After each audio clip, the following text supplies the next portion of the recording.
So here's two citations Craig bad-mouthing some Christian philosopher for dropping names in lieu of an argument, a cardinal sin, which he goes on to justify by some quote. Now, Professor Ludemann is not a philosopher. He's a New Testament theologian.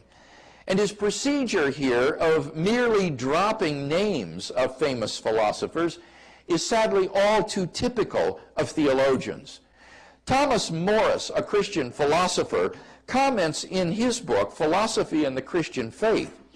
What is particularly interesting about the references theologians make to Kant or Hume is that most often we find the philosopher merely mentioned, but we rarely, if ever, see an account of precisely which arguments of his are supposed to have accomplished the alleged demolition. In fact, I must confess to never having seen in the writings of any contemporary theologian the exposition of a single argument from either Hume or Kant or any other historical figure for that matter, which comes anywhere near to demolishing historical Christian doctrine or theological realism. Wow, there you go. According to two citations Craig, dropping names without any argument is in the realm of a mere theologian, presumably implying that no serious philosopher would make such a sloppy and sophomoric argument.